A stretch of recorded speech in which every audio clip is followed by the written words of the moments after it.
اعوذ باللہ من الشیطان الرجیم بسم اللہ الرحمن الرحیم۔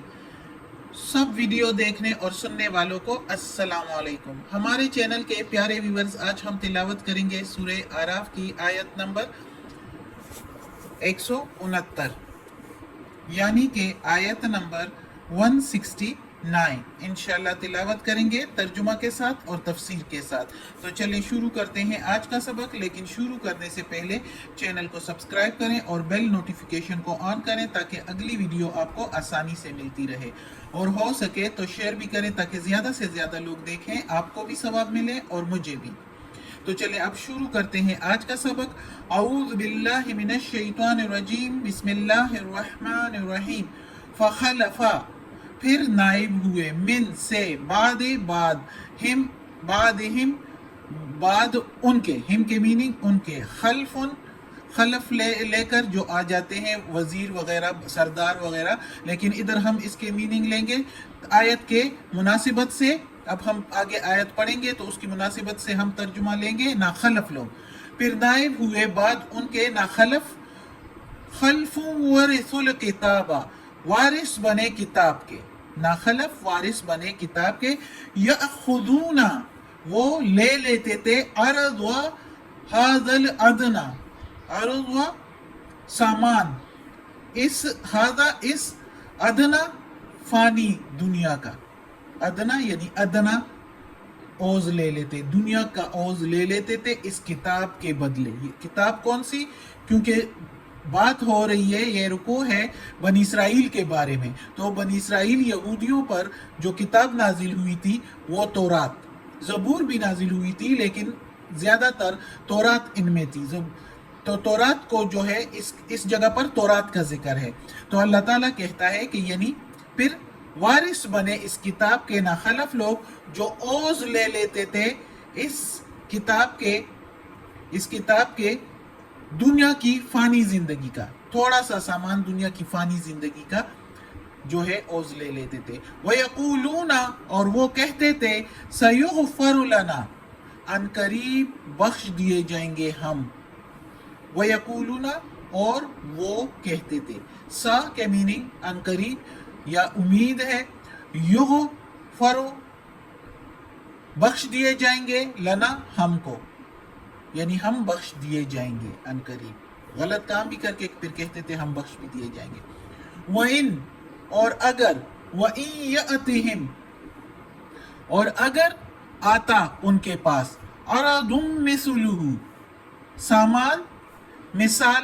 اس کے، یعنی جو پہلے لیا تھا مثال اس کے سامان آ جاتا دوبارہ، یأخذوہ، تو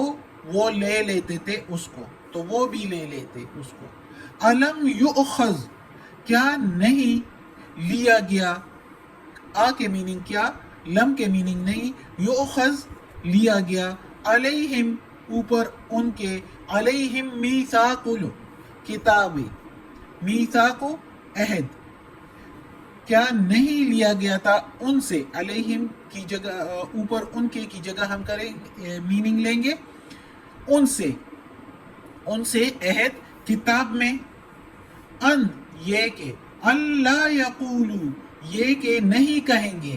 علی اوپر، علی اللہ اوپر اللہ کے، الا الحق سوائے سچ کے۔ یہ عہد لیا گیا ان سے کتاب میں، یہ کہ نہیں کہیں گے اوپر اللہ کے سوائے سچ کے، یعنی کوئی جھوٹ اللہ پر نہیں بولیں گے۔ وَدَرَسُوا، اور وہ پڑھتے ہیں، درسو پڑھنا، وا کے میننگ اور، ما جو، فیہ اس میں ہے، یعنی تورات میں جو ہے، اور وہ پڑھتے ہیں جو تورات میں جو اس میں ہے۔ وَالدَّارُ الْآخِرَةُ، اور والدار گھر، آخرت آخرت کا، خیر بہتر ہے، خیر للذین بہتر ہے ان لوگوں کے لیے جو، یتقون پرہیزگار ہے، ڈرتے ہیں، بچتے رہتے ہیں، اللہ کی نافرمانی سے بچتے رہتے ہیں، نافرمانی نہیں کرتے، ڈرتے ہیں، متقی ہے، ان کے لیے آخرت کا گھر بہتر ہے۔ افلا تعقلون، کیا پس نہیں تم عقل رکھتے، آ کے میننگ کیا، فا کے میننگ پھر، لا کے میننگ نہیں، تا کے میننگ تم، تعقلون تم عقل رکھتے، یعنی اتنا سب کچھ کے باوجود اللہ تعالیٰ نے تمہاری کتاب میں بھی سب کچھ بتایا ہے، اور اب اس قرآن میں بھی تمہیں بتایا جا رہا ہے، کیونکہ یہ محمد صلی اللہ علیہ وآلہ وسلم کے دور کی بات ہے۔ اس وقت جو یہودی تھے مدینہ میں، تو ان کو کہا جا رہا ہے، اور ان کو بھی اور اب کے دور کے لیے بھی، کیونکہ یہ قرآن سارے قوموں کے لیے ہے، ساری دنیا کے لوگوں کے لیے ہے، اس لیے یہ سب کو کہا جا رہا ہے، لیکن اس وقت کے لوگوں کو مخاطب کیا جا رہا ہے جو کہ نہیں ایمان لا رہے تھے۔ ان کے پاس تورات موجود تھی، اس میں محمد صلی اللہ علیہ وآلہ وسلم اور اس کتاب کے بارے میں پیشن گوئیاں موجود تھی، اور وہ اس کے بجائے باوجود جو ہے وہ قرآن مجید کی اس پیشن گوئیوں کو جو ہے چھپا رہے تھے، اور محمد صلی اللہ علیہ وآلہ وسلم کے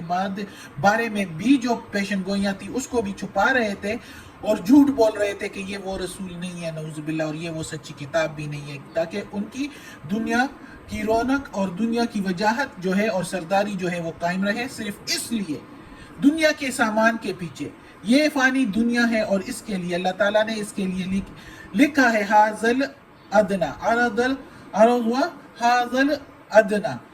یہ ادنا چیز، قلیل، کم تر چیز، دنیا کی چیزوں کے پیچھے یہ اوز لیتے ہیں اس کتاب میں انحراف کر کے، چینجنگ کر کے، یعنی وہ پیشن گوئیاں ہٹا کے اور کچھ لکھ کے لوگوں کو بے راہ کرنے کے لیے۔ تو اللہ تعالیٰ کہتا ہے کہ پچھلی آیت میں کہ اس میں کچھ اچھے لوگ بھی تھے، ہم نے پڑھا تھا کہ اس میں کچھ اچھے لوگ بھی تھے، صالحون ومنہم دون ذالک منہم الصالحون، کہ ان میں کچھ نیک لوگ بھی تھے، لیکن جو اس کے بعد آئے تو اس میں تو اللہ تعالیٰ کہتا ہے کہ سارے ناخلف تھے، اس لیے ادھر خلف کی میننگ ہم نے لیے ناخلف، کہ ایسے لوگ نائب ہوئے جو اپنے وعدے کا خلاف کیا۔ کیوں اللہ نے ان سے وعدہ نہیں لیا تھا؟ اللہ تعالیٰ کہتا ہے کہ میں نے ان سے میثاق لیا تھا اس کتاب میں، تورات میں، کہ وہ اللہ پر جھوٹ نہیں بولیں گے، پھر بھی جھوٹ بول رہے ہیں، اور کہتے ہیں کہ ہم معاف کر دیے جائیں گے، یعنی ہم اگر انحراف کر کے اور سرداروں سے، بادشاہوں سے، یا اپنے لیے دنیا کی زندگی کی وجاہت کے لیے، سرداری کے لیے جو ہے کتاب میں انحراف کر لیں گے اور تھوڑا سا سامان مل جائے گا دنیا کی زندگانی کا، تو یہ اللہ تعالیٰ کہتا ہے کہ یہ کم تر چیز انہوں نے لے لی آخرت کے بارے میں۔ اگر سوچتے تو ہمیشگی ہے آخرت، اور وہ کہتے ہیں کہ ہم ان قریب بخش دیے جائیں گے، یعنی اس طرح کے کام کر کے غلط، اور پھر کہتے ہیں ہم تو اللہ کے چہیتے ہیں، ہم تو پیغمبروں کی اولاد ہے، اور کوئی تو ان میں کہتے ہیں ہم اللہ کی اولاد ہے، نعوذ باللہ، اللہ کے چہیتے ہیں، ہمیں دوزخ میں نہیں ڈالا جائے گا۔ کیا مغفرت پر ان کی اجارہ داری ہے؟ ان کی ذاتی اور خاندانی اجارہ داری ہے؟ اللہ تعالیٰ نے تو قرآن میں کہیں پر بھی ایسے نہیں لکھا، نہ ہی ان کی کتاب میں کہیں پر ہے، تورات میں کہیں پر لکھا ہوا ہے۔ کسی جگہ پر بھی اگر اللہ تعالیٰ نے کہا ہو یا کسی پیغمبر کے ذریعے پیغام بھیجا ہو ان کو کہ تم لوگوں کو کچھ بھی کرتے رہو، کچھ بھی برائی کرتے رہو، جو چاہو کرتے پھرو،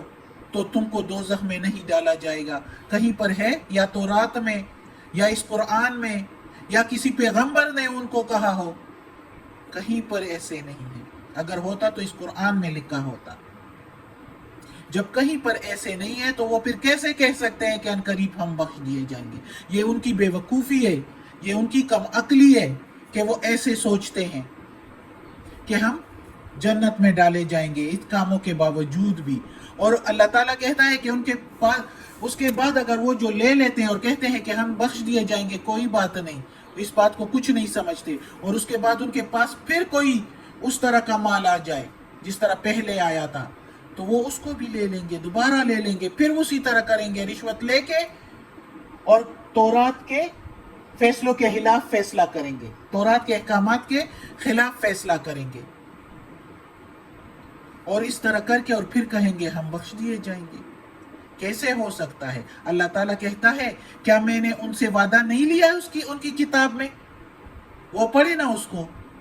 وہ پڑھتے ہیں، اللہ تعالیٰ کہتا ہے کہ پڑھ رہے ہیں، اس میں ان کو پتہ ہے سب کچھ، کہ ان سے وعدہ لیا گیا تھا کہ اللہ پر جھوٹ کہیں نہیں بولیں گے، کبھی بھی نہیں بولیں گے، اللہ پر جھوٹ بولنا کیا کہ اللہ نے کتاب میں جو کچھ لکھا ہے اس کے مطابق بولیں گے، اس کے خلاف نہیں بولیں گے۔ اگر اس کے خلاف بول لیا تو اس کا مطلب ہے اللہ پر جھوٹ بول دیا۔ اللہ پر وہ بولنا ہے جو حق ہے، جو کتاب میں لکھا ہے، اور وہ پڑھتے رہتے ہیں، ہر وقت پڑھتے رہتے ہیں۔ جب وہ پڑھتے ہیں ان کو پتہ ہے، لیکن وہ اس کے خلاف چلتے ہیں، اپنی کتاب کے خلاف چل کر اللہ کی نافرمانی کرتے ہیں، اور پھر یہ سوچتے ہیں کہ ہم بچ جائیں گے دوزخ سے، کیونکہ دوزخ کا ذکر تو تورات میں بھی ہے، جنت کا ذکر بھی ہے، اور وہ اتنے مزے سے کہتے ہیں کہ ہم بچ جائیں گے۔ تو اللہ تعالیٰ کہتا ہے کہ آخرت کا گھر بہتر ہے متقی لوگوں کے لیے، اللہ سے ڈرنے والوں کے لیے۔ اللہ سے ڈر کر وہ جو ہے بچتے رہیں برے کاموں سے، قدم قدم پر سوچ کے کہ یہ ہم فیصلہ کر رہے ہیں، یہ کام کر رہے ہیں، اس میں اللہ کا کیا فیصلہ ہے، قرآن میں کیا لکھا ہے، ہماری کتاب میں کیا لکھا ہے، اس کے مطابق پھر جو ہے فیصلہ اختیار کرتے ہیں، پھر اس کے مطابق کام کرتے ہیں، تو وہ لوگ متقی کہلاتے ہیں، اللہ کے فرما بردار کہلاتے ہیں، نیک لوگ کہلاتے ہیں۔ تو اللہ تعالیٰ کہتا ہے متقی لوگوں کے لیے آخرت کا گھر بہتر ہوتا ہے، دنیا کی زندگی کچھ بھی نہیں، یہ کمتر ہے آخرت کے معاملے میں کی نسبت، آخرت کی نسبت دنیا کی زندگی بہت کمتر ہے۔ یہ تو چند دنوں کی زندگی ہے جو ہمیں چند دن نظر آتے ہیں، جو آخرت کے مقابلے میں یہ چند گھنٹے ہیں، ادھر کا ایک دن 1000 سال ہوگا۔ تو یہ دنیا کی زندگی کچھ بھی نہیں ہے، چند گھنٹے ہیں اس کے مطابق۔ ادھر جب جائیں گے تو کہیں گے کہ ہم کچھ دن کا کچھ حصہ ہی رہے ہیں، پھر کہیں گے نہیں ہم کچھ گھنٹے ہی رہے ہیں۔ تو اللہ تعالیٰ پھر کہتا ہے کہ کیا تم عقل نہیں رکھتے؟ اتنا سب کچھ پڑھ کے اللہ تعالیٰ نے سب کچھ دیا ہے، سمجھایا ہے، رہنمائی کے لیے کتاب بھی بھیجے ہیں، پیغمبر بھی بھیج دیے، تو پھر بھی تم لوگ عقل نہیں رکھتے۔ اگر ایمان لاتے ہو تو یہ زیادہ بہتر ہے تمہارے لیے، اگر عقل رکھتے ہو تو اپنی یہودیت سے، اسرائیلیت سے نکل آؤ اور ایمان لے آؤ، انجیل کو بھی مانو کہ یہ اللہ کی کتاب ہے، اور قرآن کو بھی مانو، اور محمد صلی اللہ علیہ وآلہ وسلم کو آخری نبی مانو، اور متقی ہو جاؤ، کیونکہ متقی لوگوں کے لیے آخرت کا گھر بہتر ہے، دنیا کی زندگی کچھ بھی نہیں، اس میں اکڑنا مکڑنا فضول ہے۔ آج کا سبق ختم ہوتا ہے۔ اللہ ہمیں توفیق دے اس قرآن مجید کا ترجمہ مکمل کرنے کی، اور اس پر عمل کرنے کی توفیق دے، اور یا اللہ یا پروردگار یا رب العالمین، اس قرآن مجید کی تلاوت میں، زیر زبر پیش میں، ترجمہ تفسیر میں، تلفظ میں کوئی غلطی ہوئی ہو تو معاف کر دینا۔ صدق اللہ العظیم۔ آج کا سبق ختم ہوتا ہے۔ یا پروردگار یا رب العالمین، تو غفور الرحیم ہے، ہمیں اپنے نیک اور صالح لوگوں میں شامل کر دے، ہمیں عافیت والے معاملات دیں، ہماری بیماریاں، تکالیف، پریشانی اور برائیاں ہم سے دور کر دیں، آمین۔